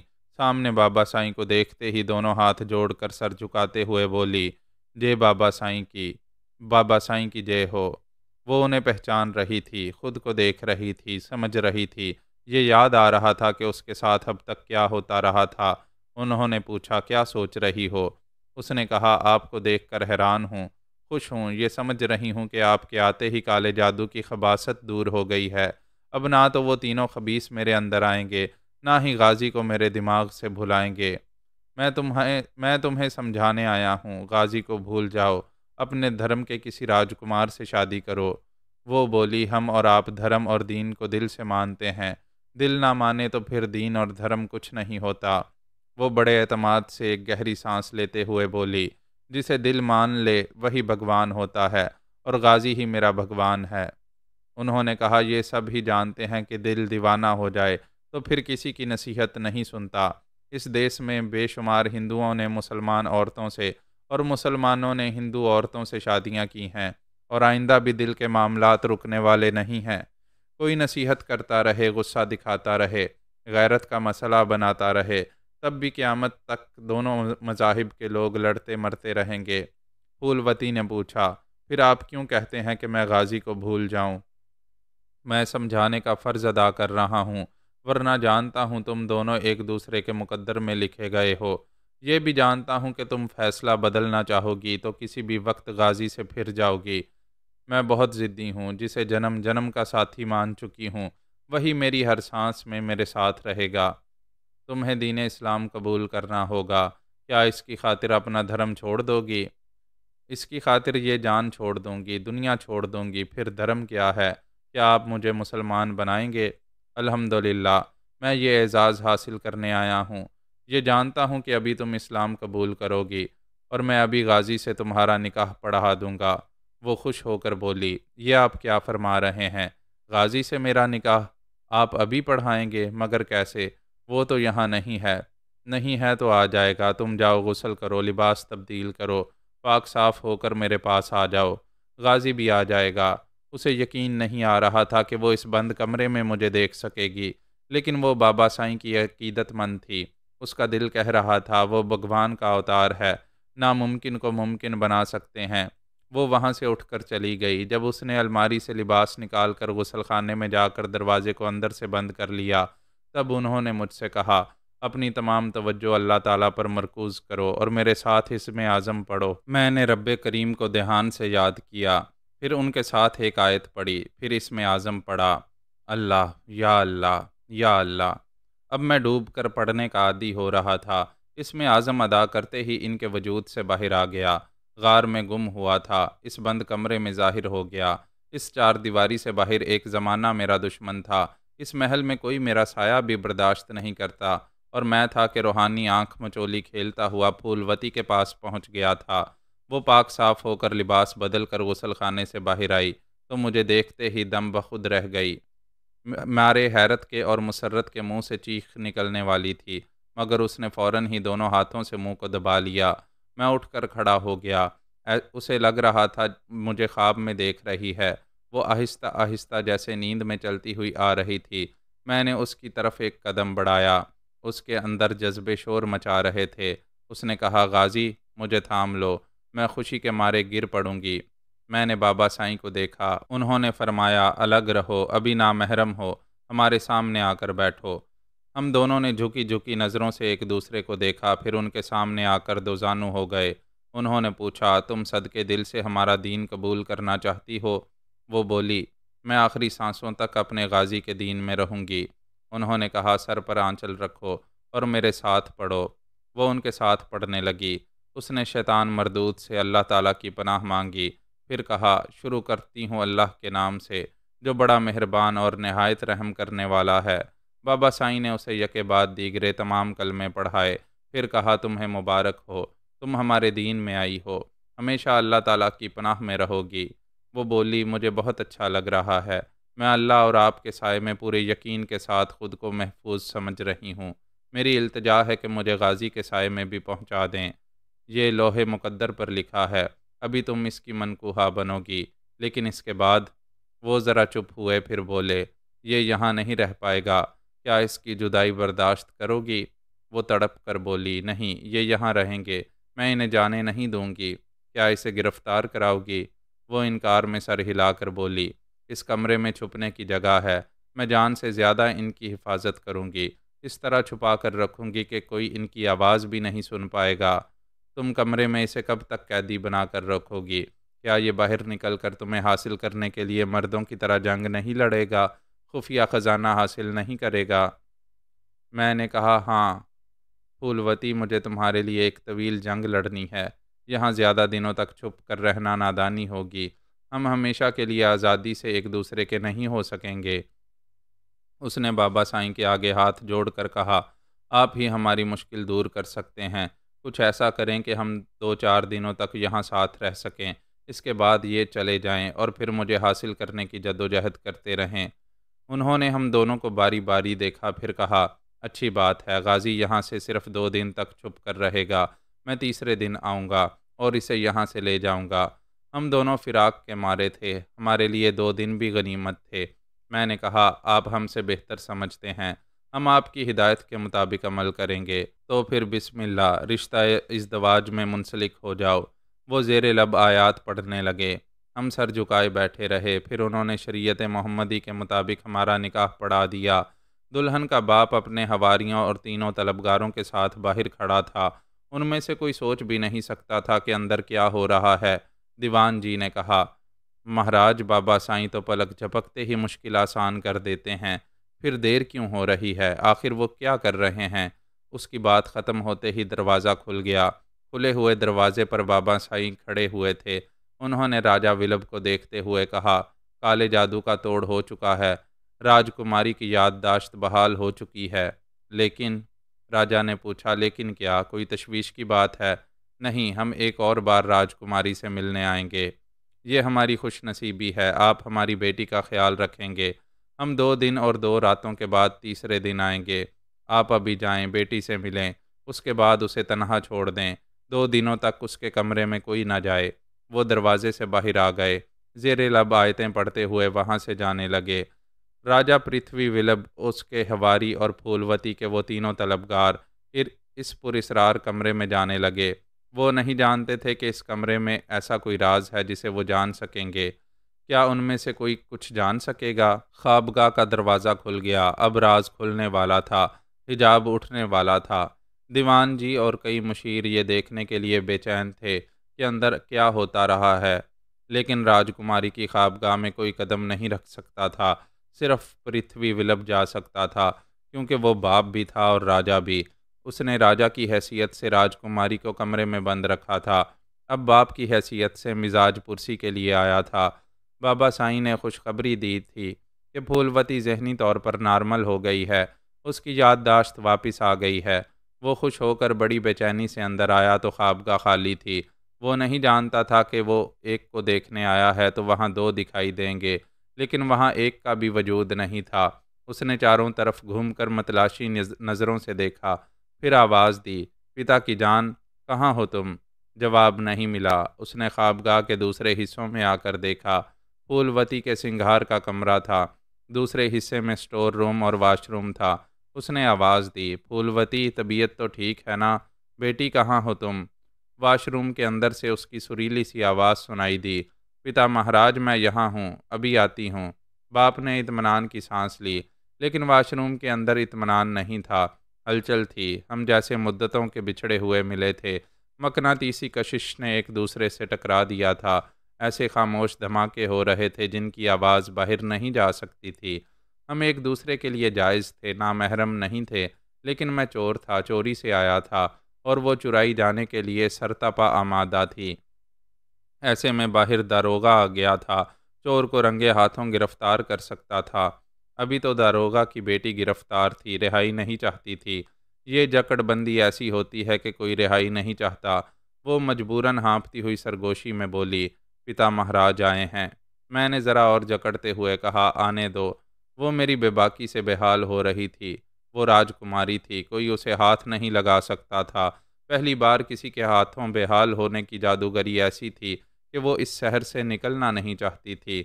मगर कबाब में हड्डी आ गई थी। वो बड़ी बेबसी से बोली, जाने दो, नहीं तो वो क्या सोचेंगे। मेरे बहकते हुए हाथों और होंठों ने कहा, ये सोचो कि तुम्हारे जाने के बाद मैं खाली हाथ रह जाऊंगा। मैं बस जाऊंगी और आ जाऊंगी। मैंने उसके चेहरे पर सांसों का भभका छोड़ते हुए कहा, तुम मेरी शरीके हयात हो, मगर ऐसा लगता है हाथ से निकली तो गईं। तुम्हें छोड़कर जाऊंगी तो मर जाऊंगी, नहीं जाऊंगी तो गड़बड़ हो जाएगी, सूरत हाल संभालनी होगी, नहीं तो पकड़े जाओगे। क्या मुश्किल है, जिसे पकड़ा है उसे छोड़ना होगा।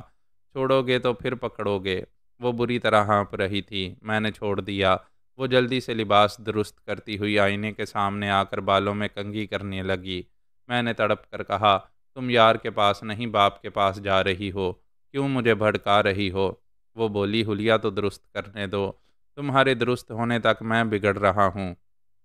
मैं फिर उसे पकड़ने के लिए आया तो उसने जल्दी से बाहर जाकर दरवाजे को बंद कर दिया। फिर पलट कर देखा तो कुछ फासले पर बाप खड़ा था।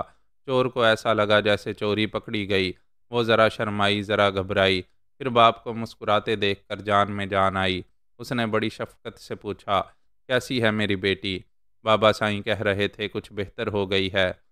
जी, जी हाँ, आप इधर चलें। वो उसके साथ ख्वाबगाह के अगले हिस्से में आई। उसने बेटी को तवज्जो से देखते हुए पूछा, तुम कुछ उलझी हुई सी, परेशान सी दिखाई दे रही हो। उसने बात बनाने की कोशिश की। वो, हाँ, मुझे अजीब सा लग रहा है कि मेरा दिमाग फिर गया था। मैं अपने आप को भूल गई थी। मेरे अंदर घबराहट सी है। कैसी घबराहट? डर लगता है कि काला जादू दोबारा असर करेगा। मैं फिर खुद को, आपको और सारी दुनिया को भूल जाऊंगी। वो उसके सर पर हाथ रखकर बोला, बाबा साईं के आगे काला जादू ख़त्म हो चुका है। भगवान ने चाहा तो तुम्हें कुछ नहीं होगा। वो सीने पर हाथ रखकर बोली, कुछ हो रहा है। वो परेशान हो गया। उसने जल्दी से पूछा, क्या हो रहा है? पता नहीं, बाबा साईं ने कहा था 2 दिनों तक कुछ होता रहेगा और मैं बार बार बाथरूम में जाती रहूंगी।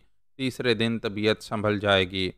बाबा साईं ने हमसे कहा है कि वो 2 दिनों के बाद आएंगे। वो बड़े पहुँचे हुए हैं, ये जानते हैं कि तुम्हारे साथ क्या होता रहेगा और उन्हें आइंदा क्या करना चाहिए। हाँ, वो जानते हैं, पर आप नहीं जानते। आप जाकर आराम करें, मैं बाथरूम जाना चाहती हूँ। कुछ हो रहा है। कोई बात नहीं, तुम जाओ, हम इंतज़ार करेंगे। तुमसे बहुत सी बातें करनी हैं। वो एक आरामदेह कुर्सी पर बैठ गया। उसने परेशान होकर उसे देखा। वो अपने राजा बाप को जबरन कमरे से नहीं निकाल सकती थी। उसने कहा, पिता महाराज, पता नहीं मुझे कितनी देर लगेगी। वो बड़े यकीन से बोला, हम जानते हैं देर क्यों लगेगी। उसने चौंक कर बाप को देखा। वो बोला, तुम्हारी माँ जिंदा होती तो तुमसे पूछती कि तुम्हारे साथ 2 दिनों तक क्या होता रहेगा। वैसे हम मुतमईन हैं कि तीसरे दिन तुम बिल्कुल नॉर्मल हो जाओगी। जाओ बेटी, जाओ, वहाँ समय लगाओ, हम यहाँ इंतज़ार करेंगे। इधर देहान था, उधर भी देर हो रही थी। वो सर झुकाकर तेज़ी से चलती हुई बाथरूम की तरफ चली गई। वो खुश था, बेटी की याददाश्त बहाल हो गई थी। एक ज़रा सी परेशानी ये थी कि उसे क्या हो रहा है। कुछ भी हो रहा हो, बाथरूम में औरतों के कई मसाइल होते हैं। वो बेटी से किसी तरह की वजाहत तलब नहीं कर सकता था। उसे फ़िलहाल वहाँ से जाना चाहिए था, मगर यह भी ख्याल था कि बार बार उसे कुछ हो रहा है। अगर तबीयत ज़्यादा ख़राब हो गई तो किसी को खबर नहीं होगी, लिहाजा उसे ख्वाबगाह में मौजूद रहना चाहिए। तजस्सुस में मुब्तला रहने वाले सुकून से नहीं बैठते। वो उठकर टहलने लगा। उसकी और कोई औलाद नहीं थी, वही एक बेटी रह गई थी। वो टहलते हुए सोचने लगा, पता नहीं मेरी बच्ची के साथ क्या हो रहा है। बच्ची हमेशा बच्ची नहीं रहती। वो अपनी मर्जी से लड़कपन का बाब बंद कर रही थी। अपनी सारी पंखड़ियां फैलाकर गुल से गुलिस्तां हो रही थी। उसने ये देखा था कि मैं उसका दीवाना हूँ, ऐसा दरिंदा हूँ कि दहला कर रख देता हूँ। वो दीवाना वार लिपट कर बोली, तुमसे तो डर लगता है, मगर क्या करूँ, अच्छा भी लगता है। मैं उसे यूं प्यार करने लगा जैसे जख्म देने के बाद मरहम रख रहा हूँ। वो जल्दी से उठकर बोली, ये तुमने क्या किया, मेरे कपड़े फाड़ दिए, बाहर कैसे जाऊंगी। वहाँ पिता महाराज बैठे हैं। वो वहाँ हैं, यहाँ वाशरूम के सामने नहीं हैं। तुम फौरन अपने मलबूसात के कमरे में जाकर तब्दील करो। तुम भी चलो, अब तुम्हें यहाँ नहीं, मेरे मलबूसात के कमरे में छुपना होगा। राजा विलब ने दीवार गिर घड़ी की तरफ देखा। आधा घंटा गुजर चुका था। वो वापस नहीं आई थी। तशवीश हुई, उसे क्या हो रहा है, कहीं तबीयत ज़्यादा ख़राब तो नहीं हो गई। अगर बेहोश हो जाएगी, बाथरूम में गिर पड़ेगी, तो हमें कैसे मालूम होगा। नहीं, हमें मालूम करना चाहिए। वो उठकर खड़ा हो गया, फिर बैठ गया। सोचने लगा, क्या हमें जाना चाहिए। अगर उसे कुछ हो गया तो ना जाने कैसी हालत में पड़ी होगी। ऐसे वक्त हमें नहीं, उसकी माँ को जाना। वो सर झटक कर बोला, माँ तो नहीं है, उसकी एक ख़ास दासी रुकमनी है, उसे वहाँ ले जाना चाहिए। उसने सर घुमाकर दरवाजे की तरफ देखा। बाबा साईं ने कहा था कि ख्वाबगाह का दरवाज़ा बंद रखा जाए, 2 दिनों तक किसी को कमरे में जाने की इजाज़त ना दी जाए। बाप को भी थोड़ी देर के लिए अभी बेटी से बात करने की इजाज़त दी गई थी। इसके बाद उसे भी तीसरे दिन तक ख्वाबगाह से दूर रहना था। बाबा साईं की हिदायत पर अमल करना था। वो किसी दासी को भी कमरे में नहीं बुला सकता था। आखिर खुद ही उठकर खड़ा हो गया। ये सोचकर इधर जाने लगा कि पहले बाथरूम के बाहर से आवाज़ देगा। अगर मामला गंभीर हुआ तो दासियों को और डॉक्टरों को बुलाएगा। वो सोचता हुआ बाथरूम की तरफ आया तो ठठक गया, एक पर्दे की आड़ में हो गया। बेटी दोनों हाथों में धुला हुआ लिबास उठाए मलबूसात के कमरे से निकलकर बाथरूम की तरफ जा रही थी, और जो लिबास उसने पहना हुआ था वो एक आध जगह से फटा हुआ था। बाल बिखरे हुए थे। कुछ अजीब सी कैफियत थी। उसकी थकी थकी सी लग रही थी, मगर निखरी हुई भी थी। मुस्कुराती हुई गुनगुनाती हुई वाशरूम का दरवाज़ा खोलकर अंदर चली गई। वो सोच में पड़ गया, क्या हमारी बच्ची पर किसी तरह का दौरा पड़ा था। वो अपने कपड़े फाड़ती रही, बाल नोचती रही, और हम वहाँ बैठे रहे, हमें खबर भी ना हुई। उसने बाथरूम के बंद दरवाजे को देखा, फिर सोचा, पता नहीं कैसा दौरा पड़ा था कि अब बिल्कुल नॉर्मल हो गई है। ना घबरा रही है, ना परेशान है, ऐसे मुस्कुरा कर गुनगुना रही है जैसे कुछ हुआ ही ना हो। वो उलझ गया था। ये कभी सोच भी नहीं सकता था कि बेटी सुहागन बन गई है। वो ख्वाब में भी नहीं देख सकता था कि उसका धर्म बदल चुका है, वो मुसलमान हो गई है, और इस छत के नीचे अपने मजाजी खुदा के साथ इज़्दवाजी लम्हात गुजार रही है। वो वापस अपनी जगह आकर बैठ गया। इस कमरे में खासी देर हो चुकी थी। बाबा साईं ने कहा था कि बेटी से मुख्तसर सी मुलाकात की जाए, इसके बाद उसे तन्हा रहने दिया जाए, जबकि वो बड़ी देर से वहाँ मौजूद था। बेटी की तन्हाई में मुदाखलत कर रहा था। उसे बाहर जाना चाहिए था, लेकिन कैसे जाता। बेटी धूप छाँव बन गई थी। वो धूप की तरह तपा रही थी और छाँव की तरह ठंडक पहुँचा रही थी। उसके दोहरे हालात मुअम्मा बन गए थे। वो गुस्ल से फारिग होकर लिबास बदल कर आ गई। बहुत ही हशाश बशाश दिखाई दे रही थी। उसके रूबरू बैठकर बोली, सॉरी पिता महाराज, मैंने आपको इतना इंतज़ार कराया। आप मेरी फ़िक्र ना करें, ये देख रहे हैं कि मैं बिल्कुल नॉर्मल हूँ। वो बेटी को बड़ी तवज्जो से देख रहा था। उसने पूछा, तुम्हारा लिबास कैसे फट गया था। वो एकदम से चौंक गई, घबरा कर बाप को देखा, फिर हिचकिचाते हुए पूछी, आपने मुझे देखा है। वो मैं क्या बताऊं। उससे बात नहीं बन रही थी। बाप के सवाल ने सहारा दिया, क्या तुम पर दौरा पड़ा था। वो जल्दी से सर हिलाकर बोली, हाँ हाँ, वो जाने कैसे अचानक ही। वो बोलते बोलते रुक गई। क्या बोले। बाप के सवाल ने फिर सहारा दिया, क्या अब तक काले जादू का असर है। वो फौरन ही पहलू बदल कर बोली, हाँ हाँ जादू, हाँ कुछ ऐसा ही लगता है। वो बात यह है कि अभी मुझे याद आ रहा है, बाबा साईं ने कहा था जादू मुझे नुकसान नहीं पहुंचाएगा। मगर ज़रा परेशान करता रहेगा। बाबा साईं 2 दिनों तक अमल पढ़ते रहेंगे तो तमाम शैतानी अमल फना हो जाएगा। वो सर हिलाकर बोला, हाँ, वो बहुत चमत्कार दिखाने वाले बाबा हैं। भगवान ने चाहा तो तुम पर कभी दौरा नहीं पड़ेगा। पिता महाराज, उन्होंने आपसे कहा है 2 दिनों तक मेरे कमरे में कोई ना आए, मैं दरवाज़ा अंदर से बंद रखूंगी। हाँ, हम भी नहीं आएंगे, अभी जा रहे हैं, लेकिन फिर तुम पर दौरा पड़ेगा तो हमें कैसे मालूम होगा कि तुम खैरियत से हो। आप भगवान पर भरोसा करें और मुझे बाबा साईं की तपस्या और दुआओं के साए में छोड़ दें, मुझे कुछ नहीं होगा। वो कुर्सी से उठ गया। फूलवती भी खड़ी हो गई, इसके साथ चलती हुई दरवाजे तक आई। बाप ने उसके सर पर हाथ रख कर नेक ख्वाहिशात का इजहार किया, दुआएं दीं, फिर बाहर चला गया। बेटी ने दरवाजे को अंदर से बंद कर लिया। दीवान जी और कई मुशीर इस दरवाजे से कुछ फासले पर बैठे हुए थे। बाबा साईं ये कहकर गए थे कि राजकुमारी की याददाश्त वापस आ गई है और 2 दिनों के बाद वो बिल्कुल नॉर्मल हो जाएगी। लेकिन उन सब के जहनों में एक बात अटकी हुई थी कि राजकुमारी एक मुसलमान के इश्क में गिरफ्तार थी। क्या एक मुसलमान बाबा साईं ने राजकुमारी को उस आशिक से निजात दिलाई होगी? वो सब राजा विलब को देखकर अदब से खड़े हो गए। उसने कहा, भगवान का शुक्र है हमारी बेटी नॉर्मल हो गई है, हमसे बड़ी देर तक बातें करती रही है। दीवान जी ने कहा, हम सब उनके लिए प्रार्थना कर रहे थे, क्या वो किसी राजा या राजकुमार से शादी करने के लिए राज़ी हो गई है? राजा विलब ने कहा, अभी उसकी याददाश्त बहाल हुई है, फिलहाल उससे शादी के सिलसिले में बात करना मुनासिब नहीं है। जब बाबा साईं आएंगे और वो पूरी तरह नॉर्मल हो जाएगी, तब हम उसे जल्द से जल्द सुहागन बनाने की फ़िक्र करेंगे। एक मुशीर ने कहा, हम तो एक बात के लिए फ़िक्रमंद हैं, उस कमबख्त गाजी ने पता नहीं राजकुमारी पर कैसा जादू किया था, क्या उसके जादू से मुक्ति मिल गई है? राजा ने सर घुमाकर बंद दरवाजे को देखा और सोचा, हमें बेटी से बातें करते वक्त अंदाज़ा लगाना चाहिए था कि वो गाजी का ख्याल दिल से निकाल चुकी है या नहीं। दीवान जी ने पूछा, महाराज क्या सोच रहे हैं? उसने कहा, हमने बेटी से बड़ी देर तक बातें की हैं, उसकी ज़ुबान पर एक बार भी गाजी का नाम नहीं आया। एक ने कहा, बाबा साईं मुसलमान हैं, क्या उन्होंने एक मुसलमान को राजकुमारी के दिल से निकाल दिया होगा? हिंदू हो या मुसलमान, बाबा साईं सबको एक नज़र से देखते हैं, वो किसी तरह का भेदभाव नहीं रखते, सभी के दुख दर्द में काम आते हैं। वो आगे बढ़ गया, सब उसके पीछे चलने लगे। उसने कहा, गाजी एक कांटा है, वो पाँव में चुभ रहा है, उसे निकाल कर फेंकना हमारा काम है। ये देखो कि हमारे ही धर्म के लोग हमारे पाँव में किस तरह चुभ रहे हैं। राजा शिव शंकर दास ने हमारी बेटी पर काला जादू कराया, बाबा साईं ना आते तो उसका अंजाम क्या होता? वो मुट्ठियां भींच कर बोला, शंकर दास भी राजा है और हमारा मेहमान है, हम खुलकर इंतकाम नहीं ले सकते।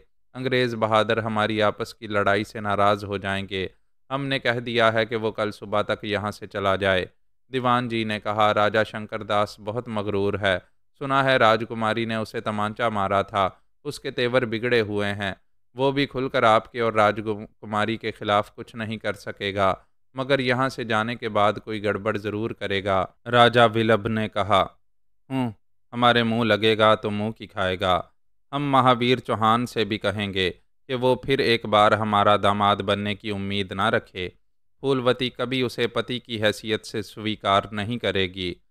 राजा महावीर चौहान अपने कमरे से निकलकर इधर आ रहा था। ससुर राजा विलब की बात सुनकर रुक गया, एक दीवार की आड़ से उन्हें देखने लगा। एक मुशीर कह रहा था, आपकी बड़ी बेटी की हत्या हुई है। ये अब तक मालूम ना हो सका कि उनकी हलाकत धोखे से हुई है या वो किसी साजिश के तहत मारी गई है।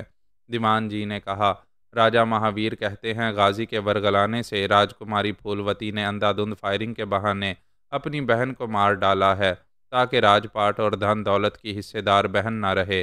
राजा विलब ने कहा, महावीर बकवास करता है। फूलवती अपनी बहन को जान से ज्यादा चाहती थी, अब भी चाहती है, उसे याद करती है और रोती है। हम बाप हैं, दोनों बहनों को बचपन से देखते आए हैं। वो ऐसे रहती थीं जैसे एक जान दो कालिब हों। महावीर छुप कर उन्हें देख रहा था, उनकी बातें सुन रहा था।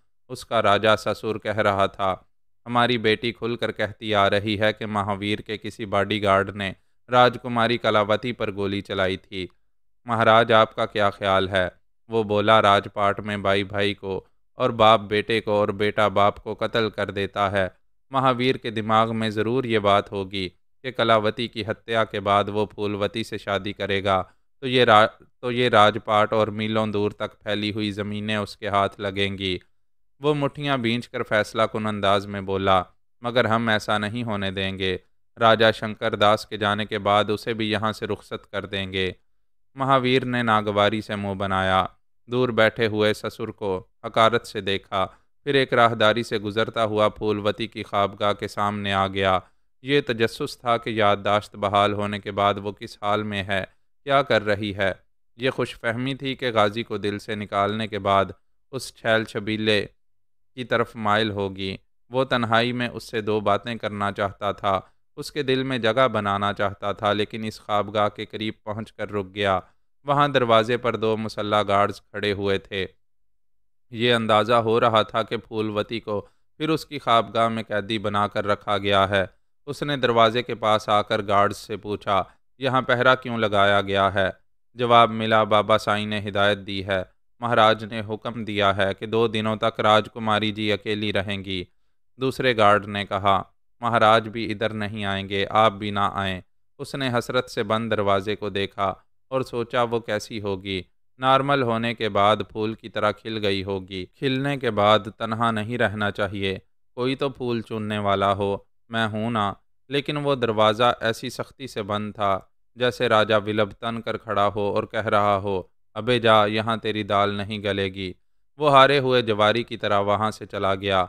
जवारी वो होता है जो हारते रहने के बावजूद जीतने की धुन में लगा रहता है। वो फूलवती को हासिल करने की कसम खा चुका था। राजा शंकर दास ने भी कसम खाई थी। अभी वहां मेहमान था, दूसरे दिन जाने वाला था। उसने राजमहल के मंदिर में आकर शंकर भगवान के सामने प्रतिज्ञा की थी। हर हर महादेव के चरणों में रखे हुए सिंदूर से माथे पर तिलक लगाकर कहा था, आज तक कोई सूरमा मुझ पर उंगली उठाने की जुर्रत ना कर सका। जबकि फूलवती ने तमांचा मारा है, मैं उसे नहीं छोड़ूंगा। पहले उसे धर्मपत्नी बनाऊंगा, फिर उस हसीना के चिकने बदन की बोटी बोटी चबाने के बाद उसे दासी बनाकर अपनी ठोकरों पर रखूंगा। वो एक फूल थी और कई भंवरे थे।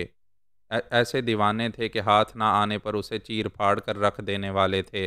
उन्होंने मौजूदा हालात में गाजी को भुला दिया था। वो यही समझ रहे थे कि वो हत्यारा है, मुजरिम है, इसलिए मफरूर रहेगा, कभी फूलवती की तरफ आने की जुर्रत नहीं करेगा। कोई ऐसा ईमान वाला होता है जो आतिश नमरूद को गुलजार बना देता है। कोई ऐसा दिल वाला होता है जो कांटों के दरमियान फूलों की सेज सजा लेता है। वो भी हालात से जंग लड़ रहा था। दुश्मनों से ने अपनी दानिस्त में उसे भगा दिया था। वो फूलवती के सर पर नंगी तलवारों की तरह लटक रहे थे और वो था कि तलवारों के साए में हनीमून मना रहा था।